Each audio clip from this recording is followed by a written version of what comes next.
Good morning.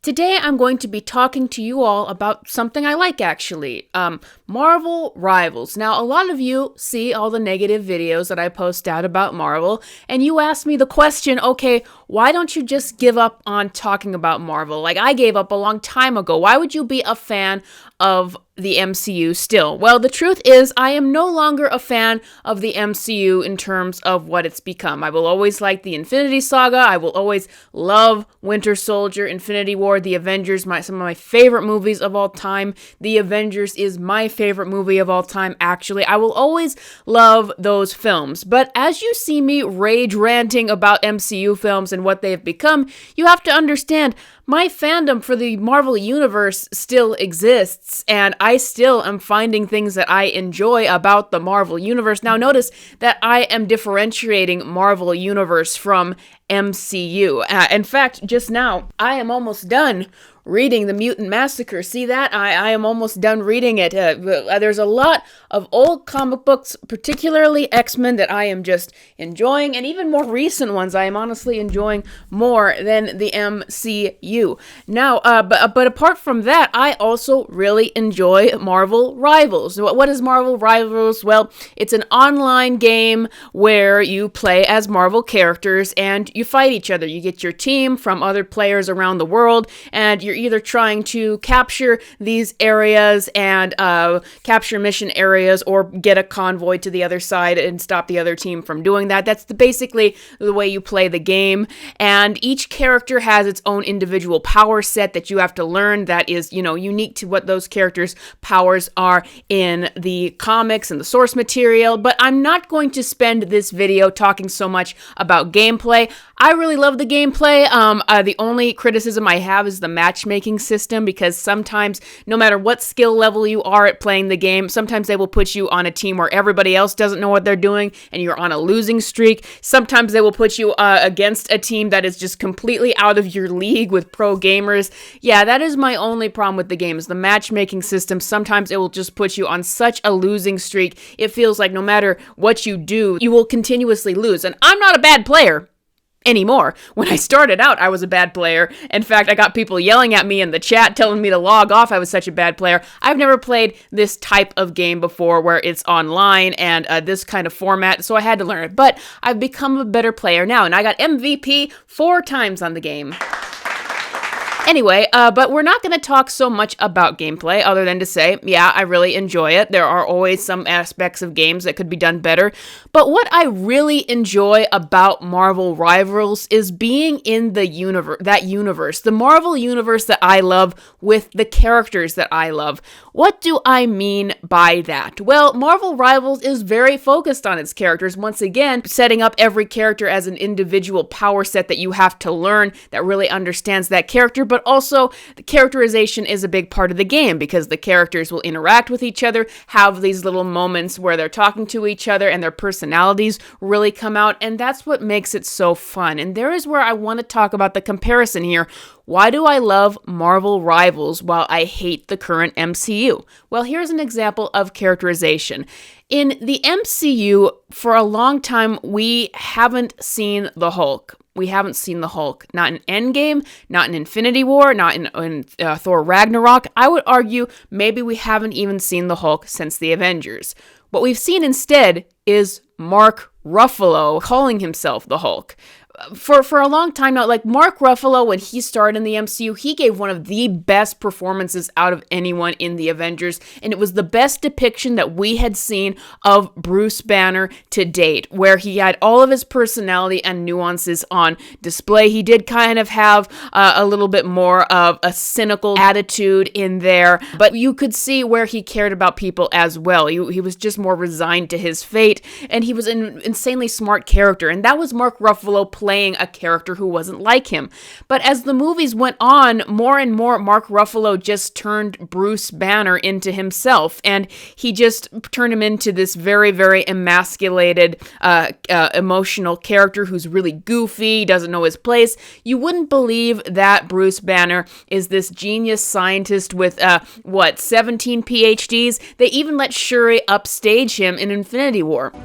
Right, we had to attach each neuron non-sequentially. Why didn't you just reprogram the synapses to work collectively? Because we didn't think of it? I'm sure you did your best. Bruce Banner didn't exist anymore, and they kind of let go of the tragedy of the Hulk as well, and in Ragnarok also turned it into more of a joke, and we never got to see his catharsis on screen of how he reconciled both personalities, and we just get the Mark Ruffalo personality as the Hulk now in permaform, where he's constantly like this. And so when I get on Marvel Rivals and somebody's playing the Hulk, or I'm playing the Hulk, I'm like, oh, there's Bruce Banner. Finally, he'll shut up. Thor, what am I even doing here? How can I help? My fists, your hammer. Let's go. Bruce Banner, when he's in the game, he's the smart, nerdy guy who's really physically weak, but then, of course, he blows up into a rage monster, the Hulk. And it was just so nice. Like, that is Bruce Banner with all, he's actually intelligent in the game. He actually talks like a mature, seasoned adult. Bruce Banner in the comics is an insanely broken man because of the abuse that he saw his father inflict upon his mother, if you read those comics. And he had his emotions repressed for so long as a coping mechanism that they manifested in these Hulk personalities later when he had his accent. All of that is disappeared in the movies, and they've just turned Bruce Banner into Mark Ruffalo, a simpering joke, and the Hulk hasn't existed in years. To be honest, when I saw Harrison Ford blow up into Red Hulk, while it was a horrible movie, just a little twinge of just seeing some Hulk rage was kind of nice because that's been gone. But the Hulk doesn't exist in the MCU anymore, and as long as Mark Ruffalo is playing him, he will not exist. It's just Mark Ruffalo. Now, what's some other examples of them getting the characters right in this game? Well, the Fantastic Four. They are not at all embarrassed of these characters' personalities. They're all immediately on display. Reed is the insane smart one who has the world on his shoulders. Sue is the supportive, powerful mother character, and she really feels like, just as she is a support character in the game, she really feels like a protector and supporter of everyone else. Johnny Storm is the carefree, flirtatious hothead like he is supposed to be, and Benjamin Grimm is the, ex-boxer from Yancey Street. All of the characters' personalities are on display, and they always nail them to what they are in the comics. Wouldn't want your claws to get all melty. I can handle the heat, kid. Question is, can you? Oh, I've been going supernova since I was a teenager. I'm good, old man. Then turn off the yapping and turn up the flames. We got work to do. And they're not embarrassed of anything. They're not trying to change anything that is core to who these characters are. They just get them right. And what I love about the game is that while there are some references to the MCU versions of the characters, like Star-Lord and the Guardians of the Galaxy are more based on their MCU versions, makes sense because that the MCU was the only time they were successful. Or the Tony Stark, you can tell the voice actor is really trying to mimic Robert Downey Jr.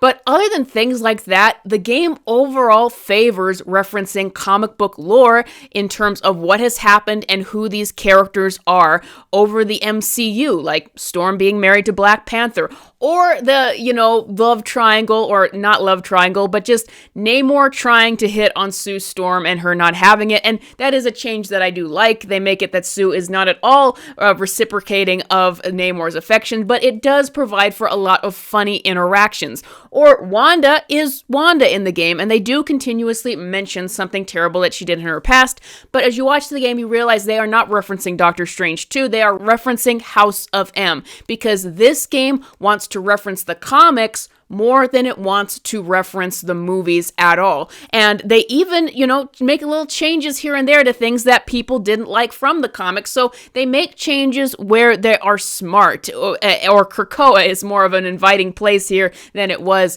in the comics. So it's just really great to see these characters on display. And once again, I get excited because if Fantastic Four are done right, and generally speaking, the characters are accurate to the comics, then that makes me excited to see characters I like. Yes, I really want Gambit and Rogue to show up in the games, but I'm excited for them to show up because I trust these developers that they are going to do them accurately to the comics. And if there is a storyline that maybe I don't like, then there is a chance that they won't reference that because that is the pattern that these developers have shown in the past. But I also, not just accurate characterization, but compare the Fantastic Four in this game where it's just dead on accurate characterization, not just from how they talk, but how they look. And I take one look at these character designs and I know what their personalities are.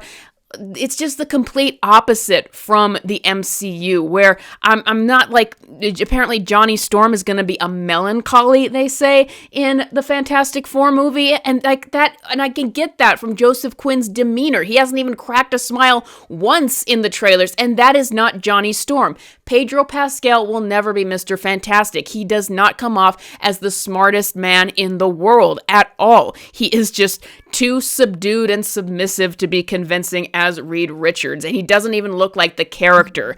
And obviously, Ben Grimm in the movie, they already decided to do something completely different than the iconic Ben Grimm of the comics. Oh, come on, not the adorable baby shark. Okay. I want to add a couple cloves of garlic. Not because it's not delicious, I just want to add a little bit of zip. And that is the thing about the MCU, is that they no longer care about who these characters are in the comics. Time and time again, they have decided that we're just going to make our own versions. Now, to give another example of MCU versus... My cat's trying to break in. Another example, I just want to show you guys about how the MCU is where characters go to die.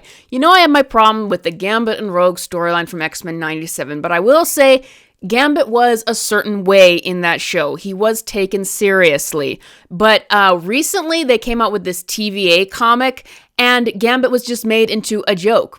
To give a better example, in X-Men 97, there was just some light joke about how Gambit is making beignets in the morning. But then this comic that was produced by Kevin Feige, rather than regular Marvel Comics, turned Gambit into the beignet joke. That is the problem with the MCU, is that they either have no desire to do the characters accurately, or they just turn them into jokes. The MCU does not take any of its characters seriously, but by contrast, Marvel Rivals does take its characters seriously. In Marvel Rivals, the Marvel Universe feels like what it's supposed to be, a sci-fi universe. Yes, there's some humorous moments and some funny banter between the characters. I really like the moment that is a reference to the comics about how Namor has been after both Susan and Emma Frost, and he mentioned that Susan is above Emma Frost, though, and to her dislike. Like, there's some funny interactions like that are very, once again, get the characters and who they've been in the past.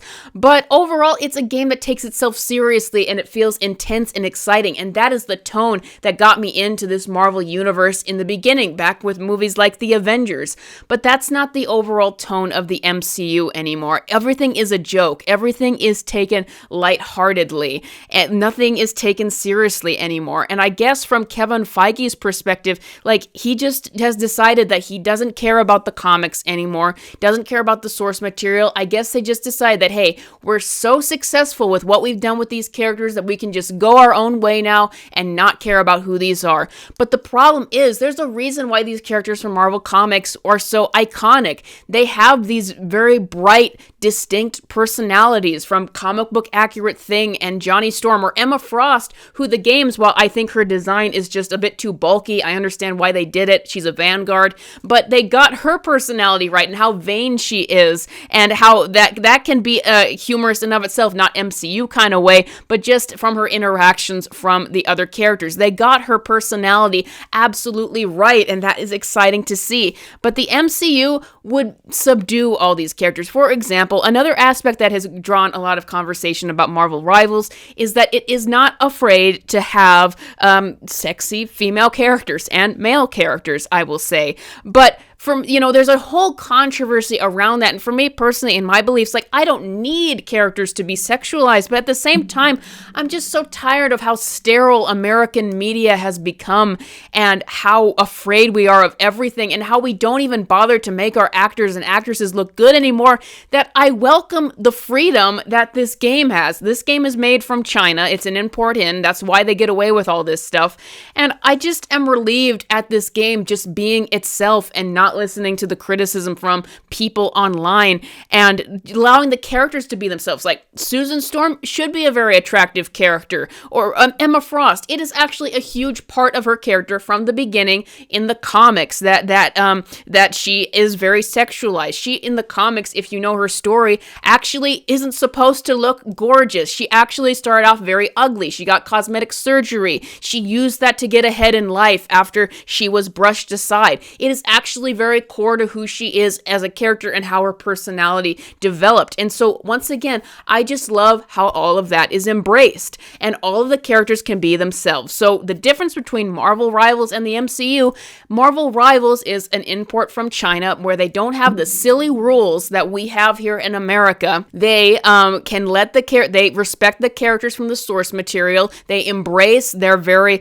distinct, bright, colorful personalities and looks for the characters, and they just have fun with it, and they have fun with this exciting universe. The characters are, once again, embraced, and the tone of the universe is taken seriously to a degree, and I just love to see that. Whereas the MCU, Johnny Storm cannot be Johnny Storm. Emma Frost could not be Emma Frost. They would put her in the ugliest, frumpiest clothes and cast an actress who looks too old for the character, and then even then make her look as unflattering as possible, because this is the sterilized, safe MCU of today.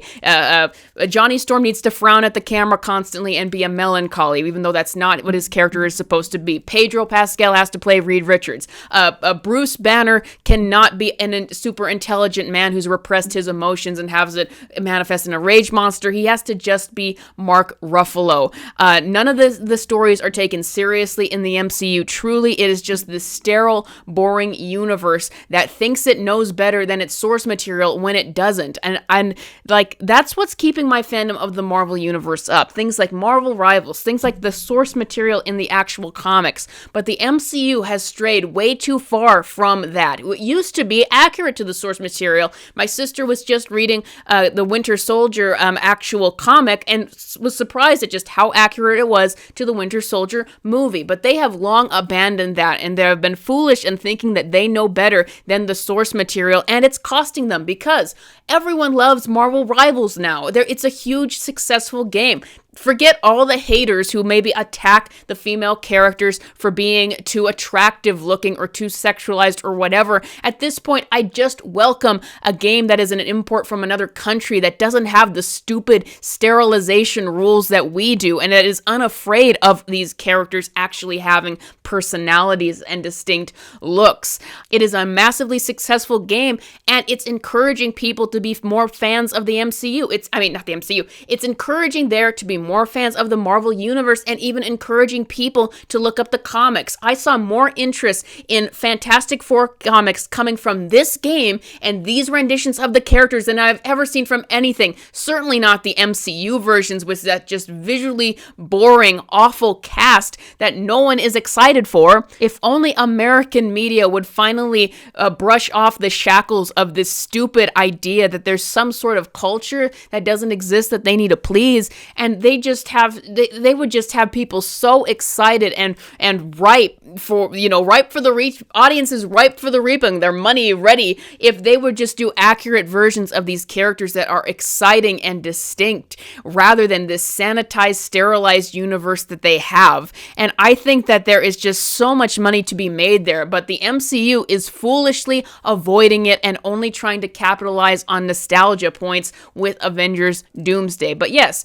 to to answer all your questions, the reason I'm still a Marvel fan is because the Marvel universe that I love is still out there when it isn't under whatever stupidity American media has it's under, when you see that what these characters can be when they're just being themselves. So I'm going to go continue enjoying my Marvel Rivals and my comics, and I hope to continue to recommend them to you and just ignore the silly MCU universe until they do something stupid, and then I'll compare them to the comics and the games and show them where they're going wrong. And maybe someday we'll get some other people in power behind the scenes in American media, and we can finally see some positive change. When that day will come, I don't know. But thank you all for watching. Thank you, patrons and members, as always. If you want to become a patron or a member, please check the links in the description. Thank you all for watching and all who already support the channel, and I will see you guys next time.